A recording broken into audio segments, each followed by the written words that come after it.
মানে 24 ঘন্টার উপরে মেয়েটিকে আটক করে রাখা হয়েছে। আঘাতের চিহ্ন স্পষ্ট, চোখের তলায় ব্রুজ আছে, গায়ে পুরো আঁচড়ের দাগ আছে, হাত পায়ে পুরো কালচিটে দাগ আছে। পুরো মেয়েটির বাঁ চোখ না ডান চোখ আছে আমি এক্ষুনি বলতে পারছি না, বাট সেটা প্রচন্ড প্রচুর কালচিটে পড়ে দাগ আছে। মেয়েটা প্রচন্ড ট্রমাতে আছে এখন। কনস্পিরেসি তো যদি সেটা তো আমি বলতে পারবো না, এবং এরা বন্ধু ছিল এটা ফ্যাক্ট। ওর মেয়েটির গায়ে দাগ আছে, মেয়েটির ট্রমাতে আছে, এগুলো সবই ফ্যাক্ট। এবং নিশ্চয়ই পুলিশ যখন কল রেকর্ডস বার করবে তখন অনেক কিছুই আরো সামনে আসবে, কি কথা হয়েছে না কথা হয়েছে, এবং যারা যারা উইটনেসেস আছে এখানে, সেটা সিসিটিভি ফুটেজেস হোক ফ্ল্যাটের, সেই তখন সেগুলো বেরোবে, ইনভেস্টিগেশনে এগুলো সবই বেরোবে। তো যেগুলো ফ্যাক্ট সেগুলো ফ্যাক্ট, এখানে পলিটিক্যাল আমরা অ্যাটলিস্ট আমাদের তরফ থেকে কিছু দেখতে পাই।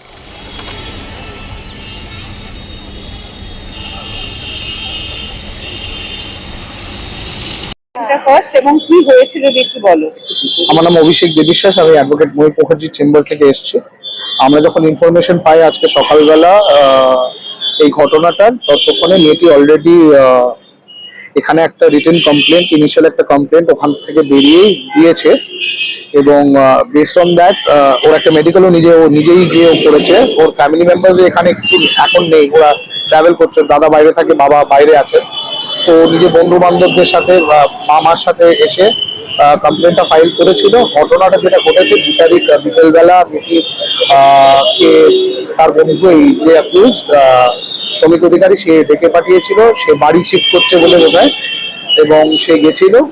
এবং সে যখন রাত্রিবেলা বেরিয়ে বাড়ি আসতে চায় তখন তার ফোন নিয়ে নেওয়া হয়, এবং সেখান থেকে কোনো কারণে কথা কাটাকাটি হয় এবং তাকে এলোপাতাড়ি মারা শুরু করা হয়।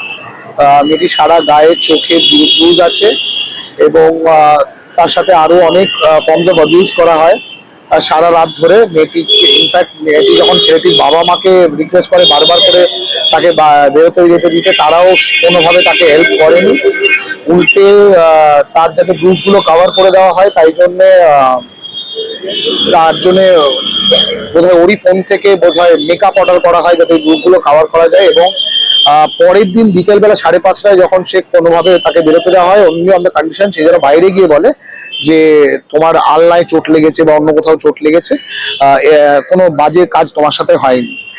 মেয়েটি নিজে কমপ্লেন তো জমা দিয়েছে যেমন আপনাদেরকে বললাম। তারপরে আজকে যখন এফআইআর কপি নিতে আসে মেয়েটি ওর বন্ধু বান্ধব এবং মামার সাথে, তখন সে ভেঙে পড়ে আরো কিছু তথ্য রিভিল করে, এবং সেটা আমরা ইমিডিয়েটলি এখানে যিনি অফিসার ইনচার্জ আছেন, ছেলেটি একজন কন্টেন্ট ক্রিয়েটার, যা শুনলাম একজন ইনস্টাগ্রাম ইনফ্লুয়েন্সার, তার নাম শ্রমিক অধিকারী।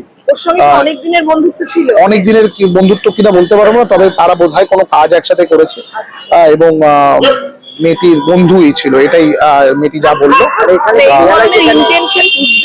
না না না ভাবেনি, এটা পুরোটাই ছেলেটার বাড়িতে, ওটা ওদের মার্লিন 1 বলে কোনো একটা কমপ্লেক্স আছে সিঁড়িটির ওখানে, সেখানে। এবং মেয়েটি আজকে অনেক তথ্য রিভিল করে, যেটা আমরা ওসির সাথে মিস্টার সৈকত নবীর সাথে শেয়ার করি। তখন উনি ইমিডিয়েটলি বলেন যে একটা ইন ক্যামেরা একটা ফার্দার স্টেটমেন্ট রেকর্ড করা হোক, এবং বেসড অন দ্যাট যা সেকশন অ্যাড করা হবে, যদি সেখানে সেক্সুয়াল অ্যাবিউজের কোনো ইনগ্রিডিয়েন্ট থাকে। এটা ঘটেছে 2 তারিখ বিকেল থেকে 3 তারিখ বিকেল অবধি, মানে 24 ঘন্টার উপরে মেয়েটিকে আটক করে রাখা হয়েছে। আঘাতের চিহ্ন স্পষ্ট, চোখের তলায় ব্রুজ আছে, গায়ে পুরো আঁচড়ের দাগ আছে, হাত পায়ে পুরো কালচিটে দাগ আছে।